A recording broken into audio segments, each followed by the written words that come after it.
جس سے اس لڑکے کا گھر تو میڈم کے گھر جتنا اچھا ہو گیا تھا۔ زویا کو ویسے بھی ڈیکوریشن کی چیزوں کا ہر وقت شوق رہتا تھا، مگر میری تنخواہ سے پیسے بچتے ہی نہیں تھے جو وہ اپنے شوق پہ لگائے۔ جی میڈم، جیسی آپ کی مرضی، میں ابھی جاتا ہوں۔ اگر اکاؤنٹنٹ نے پیسے نہ دیے تو میں کیا کہوں؟ جیسے ہی میں نے یہ کہا تو میڈم ہنستے ہوئے کہنے لگی، تمہیں پتا بھی ہے کہ تم کس کا نام لوگے؟ تم کہہ دینا کہ میڈم نے کہا ہے تو وہ دے دے گا۔ یہ میرا آفس ہے، یہاں پھر ہر کام میری مرضی سے ہوتا ہے۔ میڈم کی بات سنتے ہی میں کمرے سے باہر نکل آیا تھا۔ باہر نکل کے اچانک سے میرے ذہن میں خیال آیا کہ میڈم نے اپنی بات بتائی ہی نہیں جس کے لیے انہوں نے مجھے بلایا تھا۔ میں پھر سے اندر گیا تو وہ اپنے موبائل میں بزی ہو چکی تھی۔ میں نے پوچھا تو کہنے لگی، کوئی بات نہیں تھی، بس تم سے بات کرنے کا دل چاہ رہا تھا، اس لیے بلا لیا تھا۔ کیا کوئی مسئلہ ہے؟ ان کی بات سن کے مجھے بہت برا لگا کہ غیر عورت اور مجھ سے اتنی عمر میں بڑی کیسے مجھے بات کرنے کے لیے بلا سکتی ہے، لیکن اس وقت میں ایسا کچھ نہیں سوچنا چاہتا تھا۔ میں بہت زیادہ خوش تھا اور میں اپنی خوشی کو غارت نہیں کرنا چاہتا تھا۔ میں نے اکاؤنٹنٹ سے اپنی تنخواہ اور بونس لیا جو کافی زیادہ تھا۔ تنخواہ کے اوپر تقریباً آدھی تنخواہ جتنا بونس میرے خون میں جوش پیدا کر گیا۔ جب میں گروسری کا سامان لے کے گھر پہنچا تو میری بیوی یہ دیکھ کے دنگ رہ گئی۔ ایک تو میں جلدی واپس آ گیا اور دوسرا میں دعوت کا سارا سامان لے آیا۔ یہ لو زویا، اب تو کوئی شکایت نہیں ہے نا تمہیں مجھ سے؟ وہ میرے 3 سال کے بچے کو گود میں اٹھائے بیٹھی تھی۔ اس کے چہرے پر مسکراہٹ آ گئی۔ احمد، یہ سب کیا ہے؟ آپ تو کہہ رہے تھے کہ ابھی آپ کو تنخواہ نہیں ملی، اب پھر اتنی ساری چیزیں کہاں سے آ گئی؟ اس میں تو بہت خرچہ ہو گیا ہوگا۔ زویا کی بات سنتے ہی میں نے اسے ساری بات بتائی کہ میڈم مجھ پہ مہربان ہو گئی ہیں۔ میری پریشانی دیکھ کے انہیں مجھ سے ہمدردی ہو گئی تو کہنے لگی، تم آج ہی تنخواہ لے جاؤ۔ میں نے بونس کے بارے میں نہیں بتایا تھا کیونکہ 2 ماہ پہلے بھی میڈم نے صرف مجھے بونس دیا تھا، پوری کمپنی کو نہیں دیا تھا۔ اس وقت بھی زویا کہہ رہی تھی کہ صرف آپ ہی کو کیوں ملا، اس لیے میں نے سوچا کہ اس بار اسے نہیں بتانا، بس چپ چاپ گھر پہ ہی خرچ کر ڈالوں گا۔ وہ تو سب ٹھیک ہے، لیکن آپ تو ایسے خرچ کر رہے ہیں کہ جیسے اس ماہ گھر کا کرایہ نہیں دینا۔ کیسے ہوگا یہ سب؟ آپ اتنی ساری چیزیں کیوں لے آئے ہیں؟ زویا پریشان ہو گئی۔ اس کی پریشانی میں سمجھ سکتا تھا، اسے تو میری بونس والی رقم کے بارے میں معلوم نہیں تھا، اس لیے وہ یہ سب کہہ رہی تھی۔ زویا، تم ان باتوں کو چھوڑو اور یہ سارا سامان سیٹ کر لو، چاہے تو آج شام میں ہی دعوت کر لو کیونکہ اب میں نے آفس نہیں جانا، یا پھر کل دوپہر میں رکھ دو کیونکہ کل بھی تو سنڈے ہے۔ زویا میری بات سن کے بچے کو ایک سائڈ پہ رکھ کے سامان اٹھا کے کچن میں جانے لگی تھی۔ میں بھی اس کی مدد کرانے لگا تھا۔ وہ کہہ رہی تھی کہ بس ایمرجنسی میں کون آئے گا۔ پھر جب میں مغرب کے وقت کھانا کھا کے گھر سے نکلنے لگا تو زویا مجھ سے پوچھنے لگی کہ میں اس وقت کہاں جا رہا ہوں، تو میں نے اس سے کہا کہ ایک دوست کی طبیعت خراب ہے، وہیں پہ جا رہا ہوں۔ جب میں نے یہ کہا تو میری آواز لڑکھڑا رہی تھی۔ مجھے ایسا لگ رہا تھا کہ میں اپنی بیوی کو دھوکہ دے رہا ہوں، حالانکہ میں میڈم کے گھر صرف کام پہ جا رہا تھا، لیکن میرا ضمیر مجھے جھنجھوڑ رہا تھا کہ میں سب کچھ جانتے بوجھتے ہوئے بھی اس میڈم کی ہاں میں ہاں کیوں ملا رہا ہوں۔ زویا میری بات سن کے خاموش ہو گئی تھی۔ ویسے بھی وہ کوئی شکی عورت نہیں تھی اور اسے مجھ پہ پورا بھروسہ تھا۔ آج تک میں نے اسے چیٹ بھی تو نہیں کیا تھا، لیکن اس بار معاملہ کچھ الگ تھا۔ میں بائک نکال کے گھر سے نکل آیا اور پھر آدھے گھنٹے بعد میں ڈیفنس سوسائٹی فیز 8 پہ پہنچ گیا۔ میڈم کا اتنا بڑا بنگلہ روشنی میں نہایا کھڑا تھا۔ میں جانتا تھا کہ میڈم اپنے گھر پہ اکیلی رہتی ہیں، اس کی کوئی اولاد نہیں تھی اور شوہر بھی آج سے 7-8 سال پہلے یہ دنیا چھوڑ کے جا چکا تھا، اس لیے بزنس اور گھر کی ساری ذمہ داری اکیلی میڈم کے کندھوں پہ تھی۔ میں نے دروازہ بجایا تو چوکیدار نکلا اور کہنے لگا، آ جاؤ تم، میڈم تمہارا ہی انتظار کر رہی ہے۔ میں بائک سمیت اندر پہنچ گیا تھا۔ میں نے بائک کھڑی کی اور پھر اندر پہنچ گیا۔ میڈم ہال میں صوفے پہ بیٹھی ٹانگ پہ ٹانگ چڑھائے موبائل استعمال کر رہی تھی۔ وہ گھر والے کپڑوں میں تھی مگر یہاں بھی وہ اچھی لگ رہی تھی۔ اگر مجھے یہ معلوم نہ ہوتا کہ وہ اس سے 15 سال بڑی ہے تو شاید میں یہی سمجھتا کہ وہ میری ہم عمر ہے، لیکن مجھے ان کی عمر کا پتہ تھا۔ مجھے کیا، سارے آفس کو ہی پتہ تھا کہ ان کی عمر زیادہ ہے، مگر انہوں نے خود کو مینٹین کر رکھا ہے۔ مجھے دیکھ کے میڈم اپنی جگہ سے اٹھ کھڑی ہوئی اور آ کے میرے گلے لگ کے مجھے ویلکم کرنے لگی۔ یہ انداز مجھے ایک نظر نہیں بھایا تھا، مگر وہ امیر عورت تھی، اس کے لیے یہ سب عام سی بات تھی۔ ایسا لگتا تھا وہ ہر کسی سے ایسے ہی ملتی ہے۔ میں ابھی وہیں پہ کھڑا تھا۔ میڈم کہنے لگی، بیٹھ جاؤ، شرما کیوں رہے ہو، اسے اپنا ہی گھر سمجھو۔ تھوڑی دیر بعد ملازمہ نے سامنے والا میز طرح طرح کے کھانوں سے بھر دیا تھا۔ یہ بھی کھانا نہیں تھا، یہ صرف کچھ لوازمات تھے۔ بقول میڈم کے وہ کہہ رہی تھی کہ یہ تھوڑا سا کھا لو، اس کے بعد کھانا کھاتے ہیں، مگر میں نے ان سے کہا کہ میں تو کھانا کھا کے آیا ہوں، میں نے پیٹ بھر کے کھانا گھر پہ نہیں کھایا تھا۔ میں جانتا تھا کہ وہ کچھ نہ کچھ تو ضرور کھلائیں گی اور میرے اندر کا غریب انسان ان کھانوں کے لیے تڑپ رہا تھا، لیکن پھر بھی میں نے میڈم سے یہ کہہ دیا تو وہ کہا لگا کے ہنسنے لگی اور کہنے لگی تمہارے گھر پہ یہ سب کھانے تو نہیں بنے ہوں گے، اس لیے خاموشی سے کھا لو۔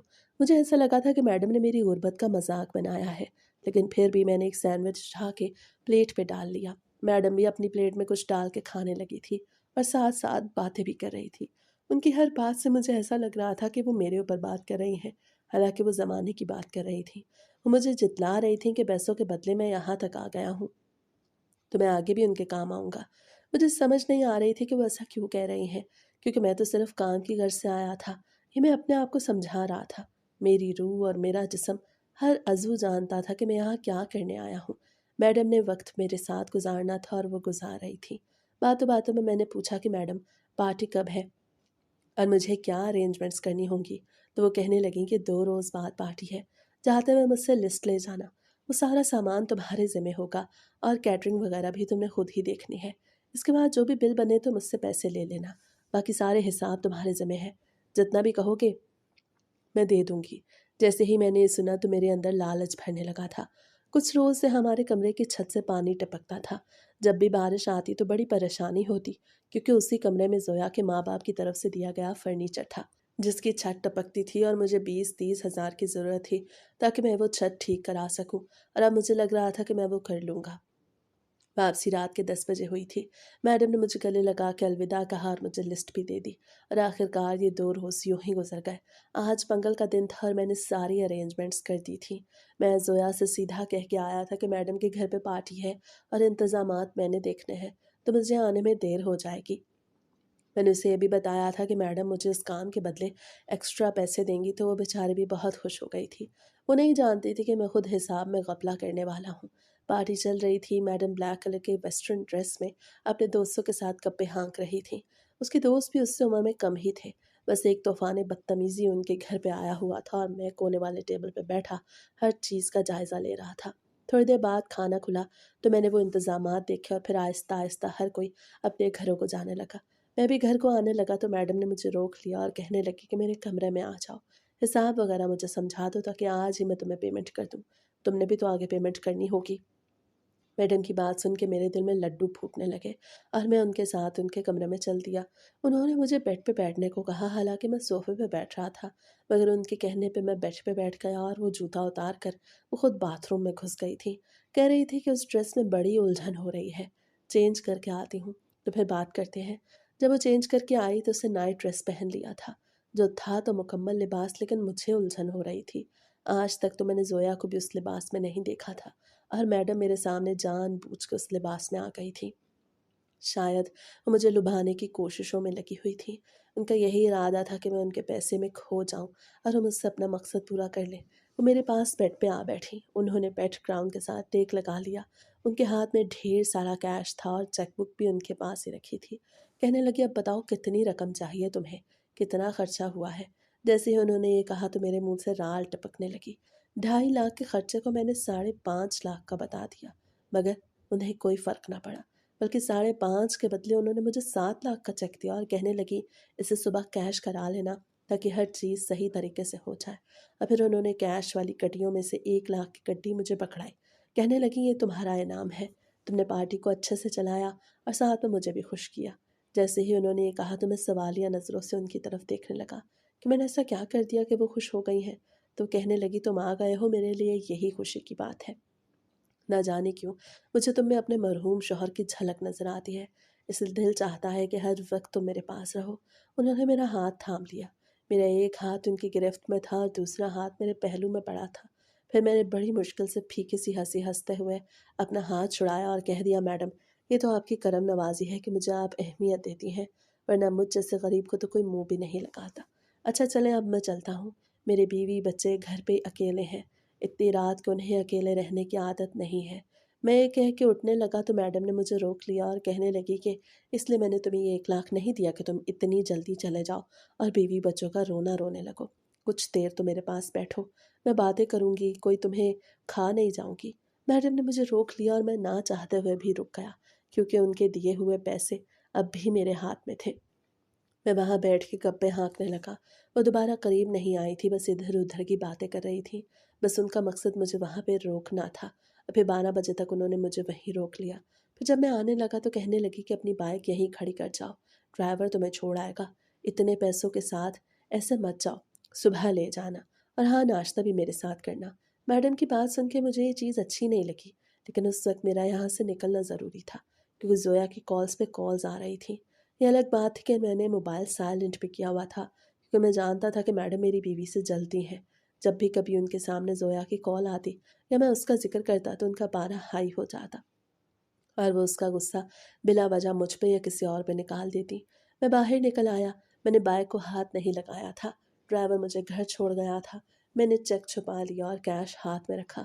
میں نے سوچ لیا تھا کہ زویا سے کہوں گا کہ یہ وہی خرچے کے پیسے ہیں جو پارٹی پر ارینجمنٹس میں لگے تھے، اور اب میں نے صبح یہ سب لوگوں کو دینے ہیں جنہوں نے انتظامات کیے تھے اور سامان بھجوایا تھا۔ پھر میں نے ایسا ہی کیا تو زویا کہنے لگی، آپ تو کہہ رہے تھے کہ آپ کی میڈم بڑی اچھی ہیں، آپ کو کام کے بدلے بھی 5-10 ہزار دے دیں گی، تو کیا انہوں نے نہیں دیا؟ زویا کی معصومیت بھری آواز میرے کانوں میں پڑی تو میرا کہکہا نکل گیا، کیونکہ میں تو دل سے خوش تھا۔ ارے پاگل، ایسی بات نہیں، انہوں نے مجھے پورے 20 ہزار دیے ہیں، وہ تو میں نے علیحدہ جیب میں رکھے ہیں۔ میں نے کہا تو زویا کی دبی سی چیخ نکل گئی، پورے 20 ہزار؟ کیا سچ میں انہوں نے 20 ہزار دیے ہیں؟ احمد، آپ کی میڈم تو بڑی اچھی ہیں، بس وہ ایسے ہی آپ پہ مہربانی کرتی رہیں تاکہ ہمارے گھر کا خرچ چل جائے۔ میں تو کہتی ہوں کہ ہم تنخواہ میں سے ہر مہینے تھوڑے تھوڑے پیسے بچا کے قسطوں پہ گھر لے لیتے ہیں، کب تک ہم کرائے کے گھروں میں بھٹکتے پھریں گے؟ جیسے ہی زویا نے کہا تو میں بھی اسی سوچ میں پڑ گیا، لیکن میں نے زویا کو یہ نہیں بتایا تھا کہ میرے پاس تو اور پیسے بھی ہیں جو کل میں نے کیش کروانے تھے۔ میں نے سوچ لیا تھا کہ میں وہ پیسے ایڈوانس میں دے کے کوئی گھر لے لوں گا، اور پھر ہر مہینے قسطوں کی صورت میں پیسے دیتا جاؤں گا۔ اگلی صبح سب سے پہلا میرا یہی کام تھا۔ میں بغیر ناشتے کے گھر سے باہر نکل آیا، کیونکہ میں نے میڈم کے ساتھ ناشتہ کرنا تھا۔ پھر میں نے ان کے ساتھ ناشتہ کیا اور اپنی بائک نکال کے نکل گیا۔ وہ بھی کہہ رہی تھی کہ تم آفس پہنچو، میں بھی تھوڑی دیر میں پہنچ رہی ہوں، اور پھر ایسا ہی ہوا۔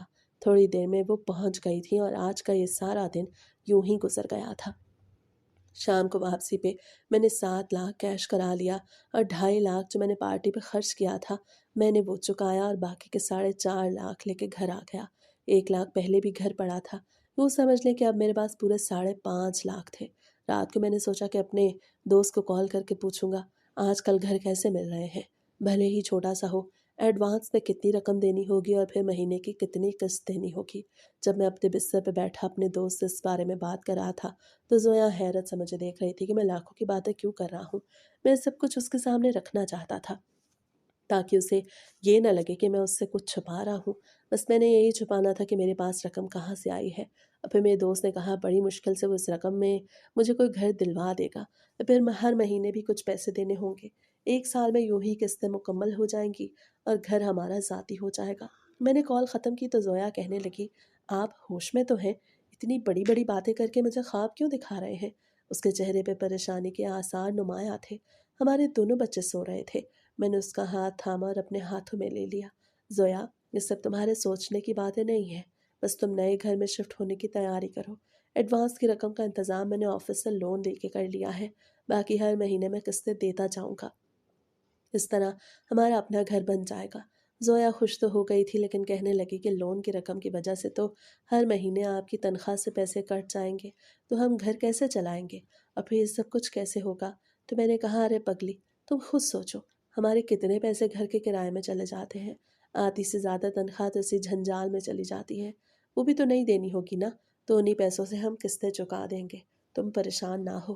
جب میں نے یہ بات کہی تو وہ ہنسنے لگی اور کہنے لگی کہ یہ تو آپ کی بات بالکل ٹھیک ہے، بس جلدی سے ہمیں یہاں سے نکالیں، یہاں تو بجلی کی لوڈ شیڈنگ بھی بہت زیادہ ہوتی ہے، اور اوپر سے ہر مہینے اتنے زیادہ پیسے مالک مکان کو دینے پڑتے ہیں۔ اس نے اپنا سر میرے کندھے پہ رکھ دیا۔ میرے چہرے پہ مسکراہٹ تھی، لیکن میرا ضمیر مجھے جھنجھوڑ رہا تھا کہ میں نے ہیرا پھیری کی ہے اور اوپر سے میں اپنی بیوی کو دھوکہ دے رہا ہوں۔ دل تھا کہ پھٹنے کو تھا، مگر چہرے پہ مسکراہٹ تھی کیونکہ میری بیوی خوش تھی۔ اور پھر پورے 1 ہفتے کے اندر اندر ہم نے ایک گھر لے لیا۔ 5 مرلے کا گھر تھا، لیکن نقشہ اس طرح بنایا گیا کہ بڑا ہی خوبصورت لگتا تھا۔ 2 منزلہ گھر تھا۔ ہر مہینے ہم نے 20 ہزار دینے تھے، اور میں نے ایڈوانس میں وہ سارے پیسے دے دیے تھے جو میرے پاس تھے۔ اب میں بالکل خالی ہاتھ ہو گیا تھا۔ اب میرا ارادہ تھا کہ کوئی اور اونچا ہاتھ ماروں تاکہ ہر مہینے قسطیں تو دے پاؤں۔ وقت بڑی رفتار کے ساتھ گزرتا جا رہا تھا۔ میڈم دن بدن مجھ پہ مہربان ہوتی جا رہی تھی۔ آج میں اپنے کیبن میں بیٹھا تھا کہ ان کی سیکرٹری مجھے بلانے کے لیے آ گئی۔ سیکرٹری کے چہرے پہ بھی دھیمی مسکراہٹ تھی، جیسے وہ سمجھ رہی ہو کہ میڈم مجھ میں انٹرسٹ لے رہی ہیں اور میں بھی پورا فائدہ اٹھا رہا ہوں۔ لیکن میں نے سیکرٹری کے سامنے ایسا کچھ بھی ظاہر نہیں کیا۔ میں میڈم کے کمرے میں گیا تو وہ سر پکڑ کے بیٹھی تھی۔ کیا ہوا میڈم، آپ کے سر میں درد ہے؟ جیسے ہی میں نے یہ کہا تو انہوں نے اس بات میں سر ہلایا اور کہنے لگیں، دل چاہ رہا تھا کہ تم سے سر دبواؤں تو اس لیے تمہیں بلا لیا۔ کیا تم میرا سر دبا دو گے؟ اب یہ مت کہنا کہ یہ تمہاری جاب نہیں، میں بھی تو جاب کے علاوہ تمہیں کتنا خوش کرتی ہوں۔ وہ پیسوں کا ذکر کر رہی تھی جو مجھے ہر مہینے تنخواہ سے زیادہ دے دیتی تھی۔ میرے قدم خود بخود ان کی کرسی کی طرف بڑھ گئے اور میرے دونوں ہاتھ اب ان کی کن پٹیوں پہ تھے۔ ان کے بال ان کے کندھوں پہ کھلے ہوئے تھے جہاں سے شیمپو کی خوشبو اٹھ رہی تھی۔ وہ امیر عورت تھیں جو اس عمر میں بھی اپنا اتنا زیادہ خیال رکھتی اور خود کو مینٹین رکھا ہوا تھا۔ ایک میری بیوی تھی جو بیچاری جوان ہونے کے باوجود بھی عمر میں زیادہ لگتی تھی اور میں اس کو خوبصورت بھی نہیں رکھ سکتا تھا کیونکہ اس کے لیے بھی تو بہت زیادہ خرچہ ہوتا ہے۔ میرے ہاتھ میڈم کی کن پٹیوں پہ تھے اور میں آہستہ آہستہ ان کا سر دبا رہا تھا۔ وہ کہہ رہی تھی، احمد بڑا سکون مل رہا ہے۔ ان کا ایک ہاتھ میرے ایک ہاتھ پہ آ چکا تھا اور ساتھ ساتھ ان کا ہاتھ بھی اب میرے اشاروں پہ چل رہا تھا۔ جہاں میرا ہاتھ جاتا تو ان کا ہاتھ بھی وہیں جاتا۔ مجھے الجھن ہو رہی تھی، وہ ہاتھ ہٹا ہی نہیں رہی تھی اور میں بھی اپنے ہاتھ نہیں ہٹا سکتا تھا کیونکہ میں تو کام کر رہا تھا۔ پھر وہ کہنے لگی، پتہ نہیں تم میں اتنا سکون کیوں ہے؟ ابھی تو تم میرا سر دبا رہے ہو اور مجھے اتنا سکون مل رہا ہے، جب تم کچھ اور کرو گے تو کتنا سکون ملے گا۔ ان کے اس ذو معنی جملے مجھے اندر تک ہلا گئے کہ وہ اتنی بڑی عمر میں ایک کم عمر لڑکے اور سب سے بڑی بات کہ اپنے امپلائی اور وہ بھی شادی شدہ بال بچوں والے کے ساتھ ایسی بات کیسے کر سکتی ہیں۔ میں نے کوئی جواب نہ دیا تو کہنے لگی، کیا تم اس بات سے ایگری نہیں ہو؟ تو میں نے کہا، نہیں میڈم، ایسی بات نہیں، بس آپ کی کرم نوازی ہے، ورنہ مجھ میں کہاں ایسی طاقت ہے۔ میں کھسیانی ہنس کے اپنا کام کرنے لگا اور پھر آدھے گھنٹے بعد وہ کہنے لگی، اب تم یہاں سے چلے جاؤ ورنہ باقی لوگ باتیں بنائیں گے۔ یہ کہہ کے وہ مسکرا کے میری آنکھوں میں دیکھنے لگی، شاید سمجھنے کی کوشش کر رہی ہوں کہ میں ان کا جملہ سمجھا بھی ہوں یا نہیں۔ میں فوراً ان کے کمرے سے نکل آیا۔ جب میں اپنے کیبن میں آ کے بیٹھا تو میں نے اپنے دونوں ہاتھوں میں اپنا سر پکڑ لیا۔ میری آنکھیں نم ہو رہی تھیں۔ مجھے ایسا لگ رہا تھا کہ میں بہت غلط کر رہا ہوں۔ ایک تو چوری مجھے اندر ہی اندر کھائے جا رہی تھی۔ میں جب بھی گھر جاتا تو مجھے ایسا لگتا کہ یہ گھر میں نے چوری سے بنایا ہے، جس کی قسطیں بھی میں ہر مہینے میڈم کے ایکسٹرا پیسوں سے دے رہا تھا۔ دماغ تھا کہ پھٹنے کو تھا۔ میرے اپنے سر کو دبانے کی ضرورت پیش آ رہی تھی، مگر میں میڈم جیسا امیر زیادہ نہیں تھا کہ کوئی حسین لڑکی میرا سر دبانے کے لیے آ جاتی، اور نہ ہی مجھے کسی غیر محرم کی ضرورت تھی۔ اسی لیے کچھ دیر میں نے خاموشی سے اپنا سر تھامے رکھا تو خود بخود ہی درد میں تھوڑی کمی آ گئی اور پھر آخر کار یہ دن بھی گزر گیا۔ جب میں گھر پہنچا تو زویا بہت زیادہ خوش تھی۔ مجھے دیکھ کے مسکراتے ہوئے آئی اور مجھے گلے سے لگا لیا۔ کہنے لگی، احمد آپ کتنے اچھے ہیں، میرا کتنا خیال رکھتے ہیں۔ میرے ہاتھ میں برگر تھے، اس لیے وہ بہت زیادہ خوش ہو گئی اور پھر ہم دونوں نے مل کے برگر کھایا۔ وہ کہنے لگی، آج محلے کے گھر میں خوب لڑائی جھگڑا ہو رہا تھا، بیوی شوہر سے لڑ رہی تھی، تم باہر منہ کالا کرتے ہو۔ جب میں نے ان کا یہ جھگڑا دیکھا تو مجھے احساس ہوا کہ میں کتنی خوش نصیب ہوں۔ ہماری شادی کو اتنے سال ہو گئے، آج تک کبھی ہمارا جھگڑا نہیں ہوا اور نہ ہی آپ مجھے چیٹ کرتے ہیں۔ میں تو دنیا کی خوش قسمت ترین عورت ہوں، اب میری زندگی میں کوئی دکھ نہیں ہے۔ زویا روانی میں بولتی جا رہی تھی، اسے پتہ نہیں تھا کہ وہ میرے دل کو چھلنی کر رہی ہے۔ اسی وقت پھر سے میری آنکھیں نم ہونے لگی تھیں جو میں نے جلدی جلدی صاف کر لی تھی۔ ہاں زویا، تم ٹھیک کہہ رہی ہو، بس ہمیں ایک دوسرے کے ساتھ ایسے ہی رہنا ہوگا۔ میں نے اس کا سر پکڑ کے اپنے کندھے پہ رکھ لیا تاکہ وہ میرا چہرہ نہ دیکھ پائے، اور اسے دیکھا بھی نہیں تھا۔ اگر وہ میرا چہرہ دیکھ لیتی تو ایک منٹ میں پڑھ لیتی کہ میں کس اذیت سے گزر رہا ہوں۔ وہ اس پہ اندھا اعتماد کر رہی تھی اور میں اس کے اعتماد کو ٹھوکریں مار رہا تھا۔ میرا دل زوروں سے دھڑک رہا تھا، دل چاہ رہا تھا کہ بس کل سے اس جاب پہ جانا چھوڑ دوں جہاں پہ میڈم دن بدن میرے گرد گھیرا تنگ کرتی جا رہی ہیں اور میں کچھ کر بھی نہیں رہا۔ لیکن میں ایسا کیسے کر سکتا تھا؟ میں نے اپنے بچوں کو پالنا تھا، اپنی بیوی کی خواہشوں کو پورا کرنا تھا اور اپنی زندگی اچھے طریقے سے دوسرے لوگوں کی طرح ہنسی خوشی گزارنی تھی۔ تو پھر اگلے دن بھی مجھے آفس جانا ہی پڑا۔ وقت بڑی تیزی کے ساتھ گزرتا جا رہا تھا اور پھر پورے 6 مہینے گزر گئے۔ زیادہ سے زیادہ پیسے دینے کی وجہ سے میرے گھر کی قسطیں سال سے پہلے ہی پوری ہو گئی تھیں